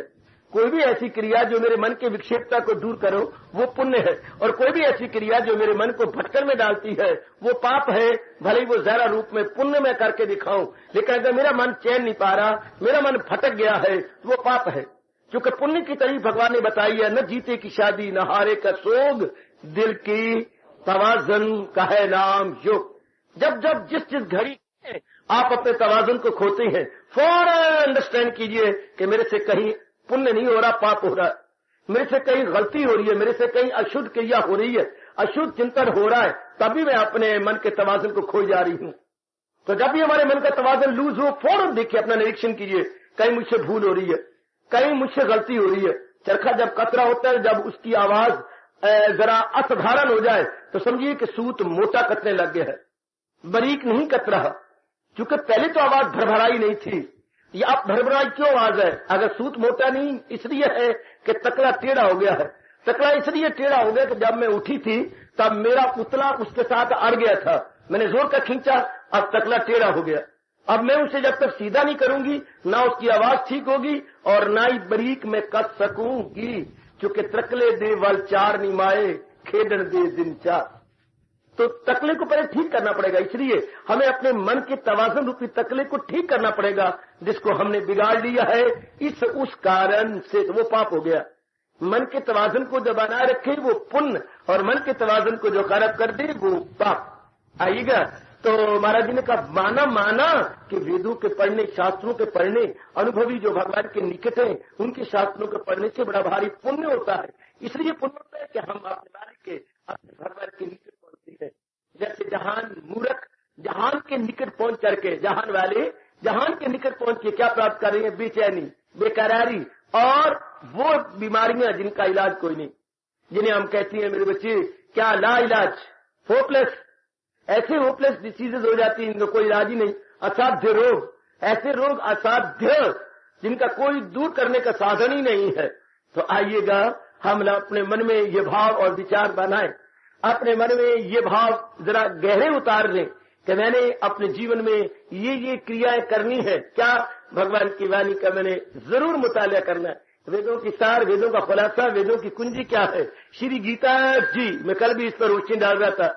गीता जी चारों वेदों का सार है। चारों वेद पढ़ने का आपको भला कहां मौका, और अगर मिले तो समझने की इतनी तीक्ष्ण बुद्धि भगवान ने कहां दी है। और इतनी तीक्ष्ण बुद्धि कोई अनुभवी हो, वेद अपने आप नहीं पढ़े जा सकते। गीता नहीं अपने आप पढ़ी जाती, समझी जाती। अभी देख लो, गीता जी पहले भी थी, जब तक रोशनी नहीं डाली गई, समझाया नहीं गया, आपके पल्ले पड़ी नहीं। अब कोई समझा रहा है, बता रहा है, तो गीता आपके लिए आसान होती जा रही है। गीता पहले जबान में हमारी थी। गीता हिंदुओं का मुतबर एक शास्त्र है, बस इतना ही पता था। गीता हिंदू धर्म का एक उच्च कोटि का पवित्र शास्त्र है, और उसमें क्या है ये हमें पता ही नहीं था। बस किसी ने इतना कह दिया था, ये हिस्ट्री में ये 2 लाइनें लिखी हुई थी। क्या? कृष्ण ने अर्जुन के मोह दूर करने के लिए कुरुक्षेत्र की भूमि पर गीता सुनाई, अर्जुन का मोह दूर हुआ और वो युद्ध के लिए तैयार हो गया। सरताज जो है तारीख के अंदर इतनी 3.5 लाइनें थी, इससे ज्यादा नहीं। तो भगवान ने कृपा कर दी, प्रभु ने बड़ी मेहर कर दी, तो हम लोगों को असलियत का पता लगा, और पता लगा कि गीता के ज्ञान के बिना इंसान मूढ़ है, बिल्कुल मूढ़। जैसे आप कहते हैं यूनिवर्सिटी की डिग्रियों के बिना इंसान कुछ नहीं कमा सकेगा, गधा है वो अंधा है। मैं इससे भी ज्यादा कह सकता हूं, ब्रह्म विद्या के बिना इंसान पशु है, निरा पशु, जिसके सींग भले ही ना हो, पूंछ भी ना हो, लेकिन है वो पशु। अगर ये ज्ञान नहीं होगा तो क्या भगवान स्पष्ट कह रही है, क्या तबाही में जाएगा पिंदार से। अर्जुन जिसके पल्ले ये ज्ञान नहीं है वो सियाना नहीं है, भले वो अपनी जगह समझ रहा हो। तो हमें तो एक बात कहती हैं, कई भाई हमारे पास आए, हाँ ये बातचीत करते रहे या करते रहेंगे जब तक मेरे जैसे प्रचारक हैं उनको हम निराले नजर आते हैं, संसार हमें निराला नजर आता है, तो बातचीत चलती रहेगी। मैं तो एक शब्द कहता हूं, अगर आप अपने आप को सियाना कहते हैं तो भगवान जी तो सियाने पने के एक तरीक बताते हैं, चिताए न दाना को रंजो अलम, मरे का न सोग और न जीते का गम। अगर आपकी उत्तरों उत्तर खुशी बढ़ती जा रही है, आप जैसा दाना कोई नहीं, और अगर आपकी खुशी घटती जा रही है तो आप जैसा मूर्ख कोई नहीं। 2 शब्दों में बात होगी खत्म, दाना कौन और सियाना कौन। अगर मेरी खुशी बढ़ रही है तो मैं दाना हूं, और अगर आपकी खुशी घट रही है तो गोता मारो कि मेरी खुशी क्यों घट रही है। दाना तो वो है जिसकी खुशी बढ़ने चाहिए। कमाते हम क्यों हैं, हम ब्याह क्यों करती हैं, सारी क्रियाएं क्यों करती हैं? सिर्फ 4 दिन आराम, खुशी और शांति से काटने के लिए। अगर पढ़ाई भी कर ली, कमाई भी कर ली और हमने लुगाई भी ले ली और फिर भी हमारी खुशी नहीं बढ़ती, तो कहीं न कहीं मार हमें हो रही है, कहीं न कहीं सट लग रही है, कहीं न कहीं भयानक भूल हमसे हो रही है। ये सारा कुछ कर लिया, even then we feel still we are lagging and lacking behind. ये क्या, लैग भी करती है, लैक भी करती है, व्हाई इज इट सो? तो हमें सोचना पड़ेगा, बार बार गहराई में जाना पड़ेगा, मुझसे ब्लंडर कहां हो रही है, मैं भूल जो कर रही हूं तो कहां कर रही हूं? मैं पढ़ी लिखी हूं, मैं कमाने से सीख गई हूं, मैं ये भी करती हूं, वो भी करती हूं, इवन देन आई फील कि मेरा दिन अच्छा नहीं गुजरता, मुझे दिन को धकेलना पड़ता है, मेरा दिन ऑटो स्टार्ट नहीं है, धक्का स्टार्ट है, व्हाई इज इट सो? बार बार हमें अपने आप से पूछना चाहिए। तो अगर आपकी खुशी बढ़ती जा रही है तो भगवान कहती है आप बड़े दाना है, आप ठीक चल रहे हैं। और दाना वही होगा जो अपने जीवन का उद्देश्य भगवान को बना चुका होगा। फिर जहान में कुछ भी होता रहे, हाँ, उसके मन पे असर नहीं होगा। अगर दिल है मजबूत, चिंता नहीं। और मजबूत मन कोई दवाइयों से, टीकों से या किसी गोली से नहीं हो सकता। ऐसी कोई गोली निकली, ऐसी कोई टीका नहीं निकला, ऐसा कोई कंटेक्ट नहीं निकला जिससे आपका मन मजबूत हो जाए। मन मजबूत हमेशा भगवान के ज्ञान से होता। थुक्का नार वड़े नहीं हो पकड़े चन्ना, जब भी वड़े पकड़े न जी, घी से ही पकाए जाएंगे। समझी समझी, आधी समझी हूं, इसलिए मैं नीम सुदैन हूं। अच्छा, ये बात तो आधी और समझने की कोशिश करो और पुरुषार्थ करो कि मैं समझ जाऊं इस बात को। बार बार समझो इस बात को, बार बार समझे कि हम लोग अपने आप को लगाएं जैसे हजूर ने कहा है। बस गीता जी के पढ़ने का मतलब ही यही है, हाँ, असलियत की पहचान हो जाए। क्योंकि दुनिया बनाने वाले भगवान है, मैं और आप नहीं है। हमें तो आपको भगवान ने दावत दी है अब उसकी दुनिया में रौनक बढ़ाने के लिए। जैसे फॉरेन कंट्री में कोई अपने दोस्त को दावत देता है 3-4 महीने के लिए, बुला लेता है as a guest, as a visitor, 2-4 महीने के बाद उसे वापस आना पड़ता है। इसी तरह मेरी माताओं, बच्चियों, बुजुर्गों और भाइयों, हाँ, हम लोग आए हैं यहाँ पर, भगवान ने दावत दी है। लेकिन जिसने दावत दी है, फर्ज करो आप अमेरिका गए, कनाडा गए या कहीं भी वेस्ट जर्मनी या कहीं गए, तो जिसने आपको दावत दी, जिसने हज़ारों रुपया लगा के आपको बुलाया, उसके अनुसार आपको रहना होगा ना। ओहो, जरूर। मैं तो मोटी बातें अपने मन को समझाया करता हूँ। ए नन्नी मुन्नी, हाँ, मोटी बात है अपने मन में रख लो। जिसने हमें दावत दी, जिसने हमें निमंत्रण दिया, उसके पास आप गई, उसके अनुकूल होकर रहोगे कि नहीं? बिल्कुल। जो वो कहेगा वो खाओगे, जो वो पहनाएगा वो पहनोगे। जिसने कहा भी ऐसी ड्रेस इस देश में पहननी है, आपको पहननी पड़ेगी, आप अड़ी नहीं करेंगे, अड़ियल घोड़े की तरह हिलाएंगे नहीं, आपको मानना पड़ेगा। आप कहेंगे इस वक्त हमने पार्क में जाना है, आपको ड्यूटो करना होगा, इस समय हमने कैनाल में सैर करनी है, हमारी बोटिंग, हाँ, तो आपको बोटिंग में हिस्सा लेना पड़ेगा। हाँ, और इस वक्त उन्होंने ताश खेलनी है, आपको जरूर दुक्की तिक्की चौकी पंजी हाथ में लेकर शफलिंग करनी पड़ेगी। और राइट, तो आप जाएंगे, उसके अनुसार रहेंगे। बस मोटी बात समझाओ, दुनिया ना मेरी माँ की ना आपके बाप की, दुनिया है हम मेरे और आपके परम पिता की। तो जैसे वो रखे हमें रहना चाहिए, उनकी आज्ञा को शिरोधार्य करना चाहिए। कहावत नहीं सुनी, ओए नदी विच रहना ते मगरमच्छ नाल वैर, दरिया में रहकर मगरमच्छ से वैर, मगरमच्छ को दोस्त बनाना पड़ेगा, मगरमच्छ को फास्ट फ्रेंड कहना पड़ेगा। तो दुनिया में रह के दुनिया बनाने वाले से वैर, कहां की लियाकत है, कहां की बुद्धिमत्ता? दुनिया में रहना और दुनिया बनाने वाले की परवाह नहीं करनी, दुनिया बनाने वाले का अनादर करना, दुनिया बनाने वाले को बलाए ताक रख देना, ये आज के पढ़े लिखे इंसान की महामूर्खता। इसलिए तो वो जलील हो रहा है, खराब हो रहा है। सब कुछ होते हुए भी उसके चेहरे पे त्योरियां चढ़ी हुई है, उसके चेहरे पे खुशी और प्रसन्नता के शबनम नहीं दिखाई देते। वो मोती दिखाई देने चाहिए थे। तो इतनी पढ़ी हुई है, इतना कमाती भी है, तो क्यों उदास हताश क्यों रहती है? गलती हो रही है ना कहीं। तेरी शादी भी होगी, तेरे 2 बच्चे भी हैं, फिर तो तुम उदास क्यों रहती हो? वाई डिजेक्टेड, कहीं ना कहीं भूल हो रही है। भूल यही गए, दुनिया बनाने वाले के अनुसार नहीं रहा जा रहा। तो शास्त्रों के पढ़ने से, गीता जी के पढ़ने से ज्ञान मिलता है, और ज्ञान से बुद्धि मिलती है, और बुद्धि से पता लगता है कि दुनिया क्या है, दुनिया के बनाने वाला क्या। देख लीजिए कि बात में जब से आप गीता सुनने लगे, जब से आप गीता की गहराइयों में उतरने लगे हैं, आप देख रही हैं कुछ अपनी पहचान हो रही है कि हाड़ मास चाम का पुतला मैं नहीं हूं, और कुछ जगत की पहचान हो रही है कि जर्रे जर्रे में वो बनाने वाला वही जात जिससे खुदाई हुई, जो सारे जहां पे है छाई हुई। और इस बनाने वाले के साथ भी थोड़ा थोड़ा परिचय होता जा रहा, थोड़ा थोड़ा उसके साथ ही परिचय हो रहा है आपका। वो कौन है, क्या है, किस प्रकार से अनुभव की जा सकती है, कैसे साधना की जाती है कि अपने आप को बनाया जा सकता है, इस तरह अपनी बिगड़ी को बनाया जा सकता है। इस तरीके से हमें अपनी जगत की और जगत पिता की पहचान होती जा रही है। शाबाश। इस तरह हमें मिलजुल करके बड़े प्यार से इसे क्लियर कर लेना चाहिए, बड़े प्यार से इसे अपने आप को अंदर चले जाना चाहिए, गहरे उतर जाना चाहिए। जिस गुरु के श्री चरणों का मैं लाडला बच्चा हूं, वो फरमाया करते थे, अगर किसी बात को अंडरस्टैंड करना है तो स्टैंड अंडर हो, स्टैंड अंडर हो जाओ, अर्थात पहले उसके जो है विनम्र हो जाओ। स्टैंड अंडर होना, विनम्र हो जाना, झुक जाना, ह्यूमिलेटेड हो जाना। Well, if you want to understand, first understand, first stand under, first stand under. अगर गीता को समझना है तो स्टैंड अंडर, पहले हम विनम्र हो जाएं, झुक जाएं, आजिज हो जाएं, तब हम समझ पाएंगे। मैंने कई बार कहा, सुराही सर झुका देती है जब पैमाना आता है। जब पैमाना विनम्र हो जाता है और विनम्र होकर के झुक जाता है, सुराही भी अपने अंदर भरी हुई जागीर को, सुराही की जागीर, सुराही की प्रॉपर्टी क्या है, जल, उससे मालूमाल कर देती है।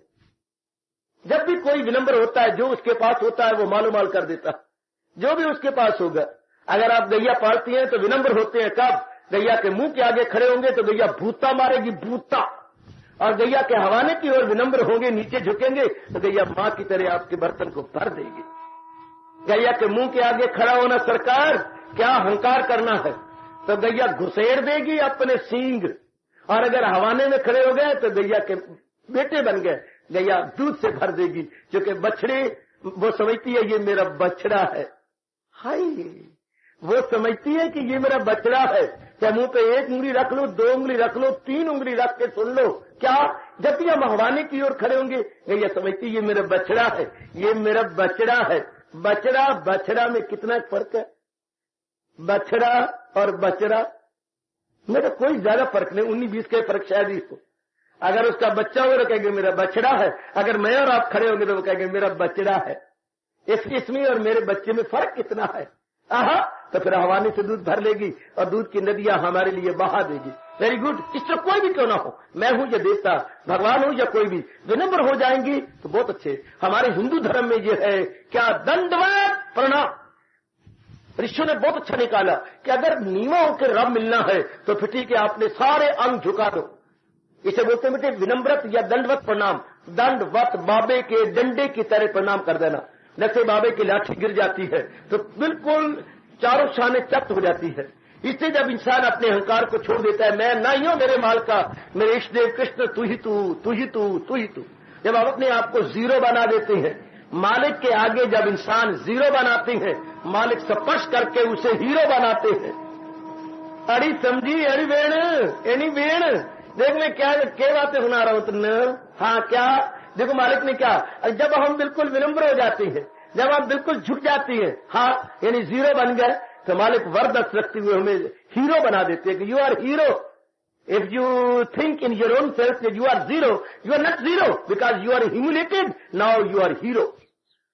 इंसान जीरो से हीरो बन जाता है जब अपने आप को झुका देता है। शाबाश, ये भाव बनाए रखिएगा कि मालिक के संग में कुछ भी नहीं। दिन में कई बार क्या करो, मेरी हस्ती तेरी हस्ती के सिवा कुछ भी नहीं। अगर कुछ मैं हूं तो मेरे मालिक तेरी ताकत के कारण से हूं। Well, man is not independent. भगवान की सत्ता है, भगवान की आत्मा है, तो हम कुछ हैं। अगर भगवान की आत्मा ना हो तो हम जीरो है, कुछ भी नहीं। जब ये भाव आ जाते हैं, जीव हजूर के दर्शनों के योग्य हो जाता है। ऐसे कोई भी हो, या ही शी का सवाल नहीं है, या नगरवासी और वनवासी का कोई सवाल नहीं।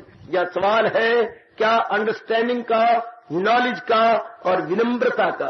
कौन विनम्र होकर उस ज्ञान को समझ आता है, बस जो ज्ञान को समझ गया हजूर के दिव्य दर्शनों के काबिल हो गया। और ये समझ आती कहां से है, बाजार से नहीं, गली से नहीं। अफसोस की बात है कि वक्त का साधु कह रहा है कि यूनिवर्सिटियों से नहीं, कॉलेजों और स्कूलों से नहीं, बल्कि ये ब्रह्म विद्या से आती है, ये सत्संग से हमें प्राप्त होता है। बिनु सत्संग विवेक न होई और राम कृपा बिनु सुलभ न सोई। चाहे कितने वर्ष गुजर गए, पर आज भी गोसाई जी के शब्द हरे भरे हैं, सदा बहार की तरह प्रतीत हो रहे हैं कि सत्संग के बिना हमें विवेक नहीं मिलना, और विवेक यानी डिस्क्रिमिनेटिव इंटेलेक्ट के बिना हमें असलियत की पहचान नहीं होनी। मेरी माताओं बच्चियों, इसलिए भगवान कहती है हाँ, शास्त्रों के पढ़ने से बड़ा भारी पुण्य है। वाकई हम अनुभव कर रही हैं, जो वेदों की कुंजी, वेदों के सार गीता जी में जुट रही है, क्या कमाल। वो हम ही नहीं रहे, ना वो हमारी बुद्धि रही है, ना वो हमारा मन रहा है, ना हमारे वो चेहरे के हाव भाव रहे हैं, हमारे मुखाकृति में बड़ी तब्दीली आ गई। आज से कई साल पहले जब आप सत्संग में नहीं आते थे, अपनी फोटो देखिए और उस फोटो के सामने अपना चेहरा मिलाइए, आकाश पताल का अंतर आपको प्रतीत होगा। पहले जनाब क्या थे, हारे हुए ज्वारी की तरह, अब आप क्या हैं, ओहो सदा दिवाली साध की और आठों पैर बसंत वाली दशा हो रही है। खुशी प्रसन्नता टपकती है, डुल डुल के जाती है खुशी आपसे, डुल डुल के यानी ओवरफ्लो करती है खुशी, और दूसरे लाभ उठाती हैं। हाथी का थोड़ा सा गिरा हुआ मुंह से हजारों चींटियों की खुराक बनती है। हाथी के मुंह से थोड़ा सा गिरा हुआ हजारों चींटियों खुराक बन जाती है। आपकी खुशी जो डुल डुल के जाती है, कईयों की खुशी का कारण बन रही है। घर वाली कितनी खुश, आपके बच्चे कितने खुश। अगर आप खुश न रहते, अगर आपकी खुशी ओवरफ्लो न करती, हर रोज कौन आपको आने देता। घर वालों को काम प्यारा है, चाम प्यारा नहीं। हमारी श्रीमती पहले से बड़ी खुश रहती है, बड़ी प्रसन्न रहती है, घर के काम भी बड़ी खुशी से करती है, बड़ी फुर्ती से करती है। ओ 1 घंटे अगर हम इसको जाने दें और इतनी इसकी खुशी बढ़े और 23 घंटे ये बड़े उल्लास से काम करे, तो ये सस्ता सौदा है, घाटे वाला सौदा तो नहीं है। और न जाने दे हाय हाय करती रहे, और चूल्हे पे रख छोड़ ठंडा तवा, और रोटी पकी पकाई होटलों से आती रहे, या ढाबे की दुकान से पक के आती रहे, या जो मेरी पकाने आती है उसके पास आटा गुंथा हुआ जाए और वो रोटियां पका के गंदे गंदे हाथों से भेजे, वो तो बड़ी अच्छी बात नहीं। अब कितना अच्छी बात है। अब आप कितनी खुशी, आपको इर्द गिर्द वाले कहते हैं अरे रामू तुझे क्या खजाना मिल गया। चाची मुझे वो खजाना मिला है, हाँ, जो कुबेर के खजाने से भी खरीदा नहीं जाता। शाबाश मेरे पुत्र, जो आपने जवाब दिया, भगवान ने अपने 2 सफ़ों की डायरी पर आपके शब्द अंकित कर लिए हैं। जब तुम शरीर छोड़ोगे, भगवान तुम्हारे इन शब्दों को लेकर बहुत खुश होंगे। एक मेरे बच्चे ने जवाब दिया था कि बच्चे तुम्हें क्या हीरे मिल गई हैं, तुम इतने खुश रहते हो। उसने कहा बाबा मैंने तो इतना जवाब दिया कि माँ मुझे वो खजाना मिला है जो कुबेर भी अपने खजाने से खरीद नहीं सकता। मतलब ब्रह्म विद्या का अनमोल खजाना। इसलिए इसे बोलते बेटे अनमोल। ये मोल से नहीं मिलता है, ये भगवान की बख्शिश से मिलता है, भगवान की कृपा से मिलता है। ये कृपा प्राप्त है, ये क्या क्या क्या मूल्य प्राप्त नहीं, ये धन प्राप्त नहीं, धन दे दो प्राप्त हो जाए, ये धन प्राप्य नहीं है, ये कृपा प्राप्य है। देखिए जो शब्द में बना रहा हूं, कृपा प्राप्य, जो कृपा से प्राप्त हो सके, धन से प्राप्त नहीं हो सकता। ये धन अप्राप्य है, कृपा प्राप्य है। अगर कोई धन देना चाहे आप तो नहीं प्राप्त होगा। हाँ, श्रद्धा से, प्रेम से, विनम्रता से मेरे भगवान दे रहे हैं। ये प्रभु प्रदत्त है, ये भगवान की देन है, ये बंदे की देन नहीं, देवी देवता की देन नहीं, ये प्रभु की देन है जो आपको ब्रह्म विद्या मिल रही है। इसलिए आपकी खुशी बढ़ती है, आपकी प्रसन्नता बढ़ती है। देखो जहान के मुकाबले में आपको कितनी खुशी है, बहनों से आप कितने शांत हैं, कितने प्रसन्न हैं। तो ये नकद है। इसे मेरे गुरुदेव बोलते हैं नकद धर्म। उधार धर्म वो जो पढ़ा जाए और गड़ा ना जाए, नकद धर्म वो जो थोड़ा पढ़ा जाए और गढ़ लिया जाए, वो नकद धर्म है। और आप जानती हैं 9 नकद न 13 उधार। अगर 13 तूने किसी को दे रखी है गोपी, हाँ, और तूने 4-10 दिनों के बाद का तूने देख मेरे से 13 उधार ली थी, देख इस वक्त मेरे पास 9 रुपए है, अच्छा चल 9 ही दे दे। ये ना कहे जब तेरे पास 13 हो गए तब लूंगी, फिर ये 9 भी गए। वो जो मिलता है वही सही, जान दे चोर दी लंगोटी सही। तू लल्लू पंजू को दे बैठी है 13 रुपए, अब जो मिलता है वही सही, जो भी कोई आपको देता है वही सही। शाबाश शाबाश शाबाश। तो कहावत कितनी अच्छी है, अगर 13 उधार दिया और वो नकल 9 दे रहा है तो पकड़ लो, बाकी रह के 4 देवे 16 ना देवे। इस तरह शास्त्र बोध पढ़ने से लाभ नहीं होता। मां कुछ कहती है थोड़ा पढ़ के जो अपना लिया गया वो नकद है, बाकी उधार है। बाकी सब उधार, बहुत पढ़ लिया लेकिन अपनाया नहीं, उसका ठोस लाभ नहीं। थोड़ा पढ़ लिया और अपनाया गया है, that is for superior, better, beneficial and fruitful. बड़ा लाभ होता है उसका जो अपना लिया या जीवन में ढाल लिया जाए। सिर खपाया क्या हुआ? सिर खपाई होती है, ये ब्रह्म विद्या अपनाई जानी चाहिए। मुझे बड़ी खुशी है, मेरे पास भगवान वो नेक जीव भेज रहे हैं जिनको अपनाने की विशेष लगन है। ऐसी विशेष माताएं बेटियां आ रही हैं जिनको अपनाने की विशेष लालसा, विशेष उत्कंठा है। तो बड़ी कृपा है भगवान की जो आप अपनाने में लग गए हैं, जो आप इसे जीवन में ढालने में लग गए हैं। शाबाश।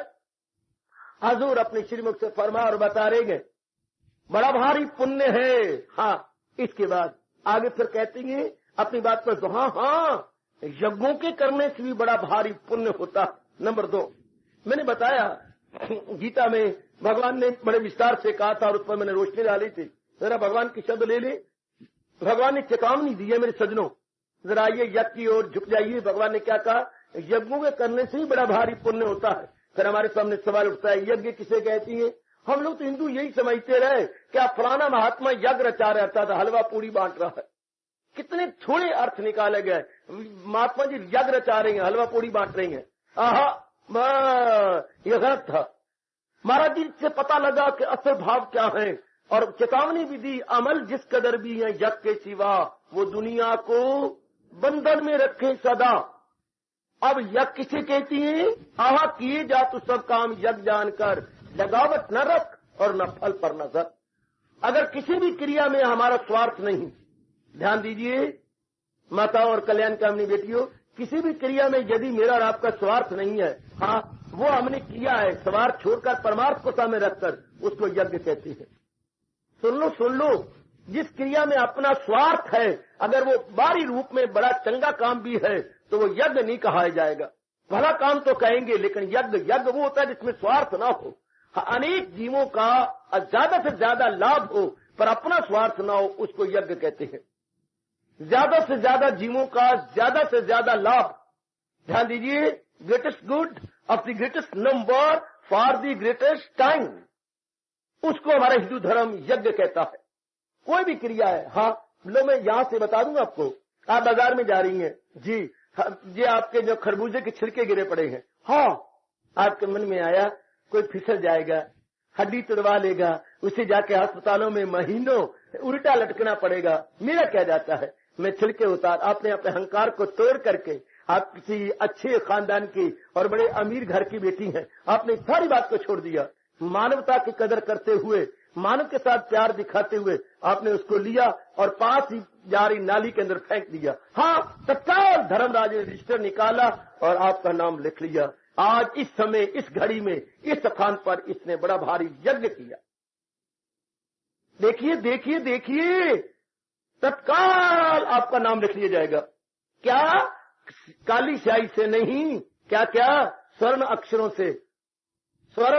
से, स्वर्ण कापी पर आपका नाम कैसे? इसलिए यज्ञ किया। स्वार्थ नहीं था, मानव से प्यार करते हुए सबकी भलाई में कहां रहे वही गए मेरा भक्त प्यारा मुझे।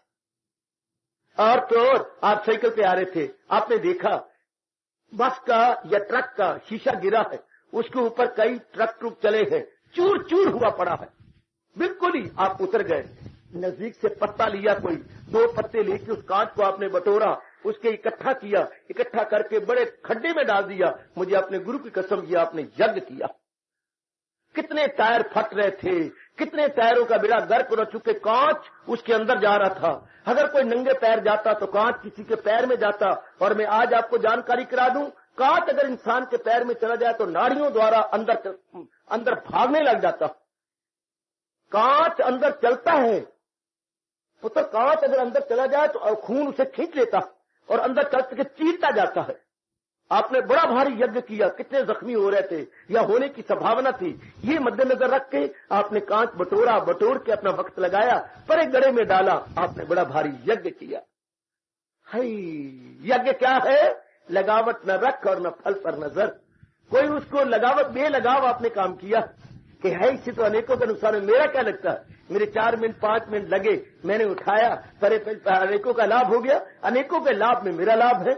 शाबाश। ये जो इस तरह से सोचता है, जो इस तरीके से सोचता है, हाँ, सबकी भलाई में कहाँ रहे, सर्व हिताय सर्व सुखाय। आपकी बसों के पीछे लिखा हुआ, हर बस के पीछे, हर गाड़ी के पीछे लिखा पड़ा है सर्व हिताय।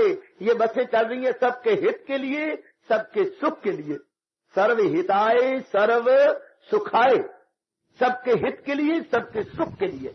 भगवान करिए हम सबका जीवन बन जाए सर्व हिताय सर्व सुखाय। भाई मेरी कसम, आप मेरे और मेरे भगवान से प्यार करते हैं, ये भाव बिठा लो कि मेरी बकाया जिंदगी सर्व हिताय सर्व सुखाय। बच्चे कहते ये बिठा लो अपने मन में, ये बिठा लो न कि पंजाब में चंद एक मूर्खों की तरह सर्व सिर कटाए और सर्व हिंसाए मेरा जीवन गुजरे। सर्व सर कटाए न मेरा जीवन गुजरे, सर्व हिताए सर्व सुखाए। काका भगवान बड़े खुश हो, भगवान सख्त नाराज होते हैं उन पर जो सर्व सिर कटाए के लिए जिंदा, कि सबके गले काट दो, सबका सिर काट दो, सबके ये फलानी जाति वालों को भून के रख दो। बड़े भगवान नाराज होते हैं, मैं जानता हूं। मैं इलानिया कह रहा था बच्चों को, बच्चे 4 दिन देखो, जरा 4 दिन देखो क्या होने वाला। भगवान गवारा क्या करती है अगर तुम सबका नुकसान करते। भगवान तो उन पे खुश होती है जो अपनी कुर्बानी करके हजारों का लाभ पहुंचाए, जो अपनी को सपेर रख के हजारों को मूली गाजर की तरह काटना चाहती है। अरे खुदा सुनेगा, खुदा उसका तो जड़ से भी खो देगा। गरीब को ना सता गरीब रो देगा। मैंने नहीं कहा, आपने नहीं कहा, अनुभवियों के मुख से निकला हुआ। क्या सुनेगा? गरीब को ना सता गरीब रो देगा। गरीब रो ही सकता है ना, दुखिया रो, उसका वश नहीं चलता, वो रो देगा। बस ये रोना उस मालिक को हिला देगा। गरीब को ना सता गरीब रो देगा, सुनेगा खुदा उसका तो जड़ से भी खो देगा। साबित हुआ? आपकी आंखों के सामने आया ना दर्द भरा दृश्य कि नहीं? जड़ से भी खो देगा। क्योंकि भगवान उन पे खुश होते हैं क्या सबकी भलाई में कभी अपना जीवन बनाओ इस तरह कि मेरे से अनेकों का लाभ हो। हाय जिंदगी उसी की है, जीवन तो उसी मेरी बेटी का है। अपने पक्का करो मेरे से अनेकों का लाभ हो। ये मिट्टी तभी सफल है जब ये मिट्टी हाँ किसी खेत की खाद बन जाए, तभी ये मिट्टी सफल है। खेत की खाद बने जिससे अनाज उत्तम हो और कईयों की खुराक बन जाए। शाबाश। उन पर मेरे भगवान बड़े खुश होते हैं, बहुत प्रसन्न होते हैं। जिनसे अनेकों का लाभ हो, अनेक खुश हो जाए, वो यज्ञमयी जीवन गुजार रहा है। उसे बोलते हैं यज्ञमयी जीवन। उसको अपने मतलब नहीं है, अपना कोई स्वार्थ नहीं है, अनेकों का फायदा मतलूब है। भगवान कहते हैं ऐसे जीवन से यज्ञ है और उस यज्ञ से बड़ा भारी पुण्य होता है। अरे समझी ए डूडू चार करने वाली मेरी भेड़, हाँ समझी कुछ? क्या उस जीवन का बड़ा लाभ है जिस जीवन से अनेकों का लाभ हो। और आपकी जाति कितनी मूर्खा हो चुकी है, ऐसी रह रही है, ऐसी पहन रही है, ऐसी वार्ता और नखरे करती है जिससे हजारों का नुकसान होता है। तो हजारों के नुकसान में आपकी जाति का भी तो नुकसान है ना। हाँ बाबा ये तो फिर होता ही है। खरबूजा चाहे वो चाकू पर पड़े या चाकू खरबूजे पड़े, दोनों हालतों में खरबूजे ने कट जाना। कटेगा तो खरबूजा ही, बिल्कुल इसमें कोई शक नहीं। आपकी जाति अगर इस प्रकार की रहेगी तो आकर नुकसान तो आपका ही है, बड़ा भारी नुकसान, बड़ा भारी नुकसान जो आपकी जाति नहीं समझ रही। हाँ बाबा कैसे समझिए हमारी जाति? क्यों मेरी बेटी? विनाश काले विपरीत बुद्धि। अगर तू ये कहेगी फिर तो मेरी आंखें नीची हो जाएगी। अगर ये बात है तो ठीक है, फिर मैं अपने परमात्मा से प्रार्थना करूंगा, हे मेरे परमात्मा, पापों का वो खात्मा, विश्व बने धर्मात्मा, हाँ सुखी हो सबकी आत्मा। फिर हम तो दुआएं करेंगे आपके हक के अंदर, हमारा तो यही वक्त चलता है और हमारी दुआएं अवश्य में सुनेंगी। तो भगवान शुक्र है जहां डोरा हो गया पर भगवान हमारा बहरा नहीं हुआ। भगवान तो एक चींटी की चाल की ध्वनि भी सुनता। अरे तो 4 कोठों के अंदर बैठ के एक आंसू बहा दुख में, भगवान उस आंसू को फौरन देख लेंगे और इलाज उसका फौरन कर देंगे। आइए यज्ञमयी जीवन गुजारने के लिए दृढ़ निश्चय करें। यज्ञमयी जीवन उसका जिसके जीवन में स्वार्थ नहीं है। बार बार मैं कह रहा हूं, जिसके जीवन में स्वार्थ नहीं है दूसरों की भलाई मतलूब है, भगवान उस पर बड़े खुश होते हैं। और मेरे गुरुदेव के नूने नूने सोने सोने शब्द उसके लिए क्या हुआ करते थे, जो ऐसा जीवन गुजारता है, रहमते हक उन पे बरसाती है नूर, उनसे रहती है बलाएं दूर दूर। ये मेरे उच्च कोटि के 20वीं शताब्दी के ज्ञान सम्राट स्वामी रामकृष्ण महाराज जी के अनमोल एवं अनुपम भाव है। रहमते हक उन पे बरसाती है नूर, उनसे रहती है बलाएं दूर दूर। बड़ी भगवान की कृपा होती है, बड़ी भगवान की कृपा होती है। आइए भगवान नंबर 2 पे कह रही है, यज्ञ से भी बड़े भारी पुण्य बटोरे जाते हैं। जिन जिनों मेरे महापुरुषों ने स्वयं धन्य महापुरुषों ने भगवान के दर्शन किए, उनका जीवन पूर्ण पेन यज्ञमयी था। किसी भी महापुरुष की जीवनी सामने रख लो, किसी भी महापुरुष के अलौकिक एवं दिव्य जीवन को सामने रख लो, आप देखेंगे कि उनका जीवन क्या था। सर्वहिताय सर्व सुखाय यज्ञमयी जीवन था। यज्ञमयी जीवन से क्या भगवान बड़े खुश हुए, उन्होंने बड़ा भारी पुण्य बटोरा, बड़ा भारी उन्होंने पुण्य ले लिया, क्योंकि उनका जीवन बड़ा गजब का गुजरा, बड़े कमाल का गुजरा। तो आइए मेरे बुजुर्गों, मेरे बच्चों, बताओ मेरे बेटियों, भगवान कह रहे हैं मैं तो सिर्फ दुहाई करा रहा हूं, आपके अंदर बिठाने कुछ करो। बेशक पहले भगवान ने कहा क्या वेदों के पढ़ने से बड़ा भारी पुण्य होता है, बेशक बेशक क्या यज्ञ करने से बड़ा भारी पुण्य होता है, जिससे अनेकों का लाभ हो, अनेकों का भला हो, अपना स्वार्थ ना हो। देख, अपना स्वार्थ ना हो। शाबाश शाबाश शाबाश। एक भाई को चाय पीने का बड़ा शौक था, वो सत्संग में जाया करता था। वो वहां के बड़कों से बड़ों से मिला और कहने लगा अनेकों का लाभ होता है। सवेरे सवेरे जनता आती है, अगर आप यहाँ का कोई बुक स्टॉल, चाय की बुक टी स्टॉल खोल दीजिए, कितना भला होगा। अच्छा कहता रहा, इसको कहो उसको कहो उसको कहो उसको, कहते कहते कहते उसने टी स्टॉल खुलवा ही लिया। हाँ, खुलवा करके वो फ्री बटने लगा, बड़ा खुश हुआ। इसको यज्ञमय नहीं कहा जाएगा, क्योंकि उसको अपनी आदत थी, उसने मुख अपने आप को रखा कि अगर मेरा कहना मान भी लिया गया तो मुझे तो चाय मुफ्त मिली करेगी। तो क्या क्या उसने ये भला काम किया, लेकिन भगवान कहते हैं स्वार्थ था, इसको यज्ञ नहीं कहेंगे। परागंदा दिल है ये, मक्कार है, लोगों की भलाई को सामने नहीं रखा, अपने स्वार्थ को लोगों की भलाई के ऊपर मुलम्मा चढ़ा दिया। गिल्टेड, जो गिल्ड किया गया उसको स्वार्थ नहीं कहेंगे, जिसमें जरा भर भी ना हो। भगवान तो दान भी उस दान को नहीं कहते, वो दान भी नहीं चाहे आपने लाखों रुपए का दान किया हो, लेकिन अपना कुछ फायदा आपने सोचा है, हाँ, उसको दान भी नहीं कहा जाता। कैसे ही भगवान ने सतोगुणी दान में क्या कहा, उसको दे जिससे खिदमत ना ले। मैं आपको कभी नहीं भूलने दूंगा, वो दान भी नहीं है। एक कमली भिरावा, हाँ, दान दे के अपनी धी को दे देती, ये दान थोड़ा हुआ। दान दे के अपनी जमादारनी को दे दिया कि मेरे घर अच्छे बुहारी, ये कोई दान थोड़ा हुआ। दान दे के अपनी गैया के मुंह में दे दिया, ये कोई दान थोड़ा हुआ।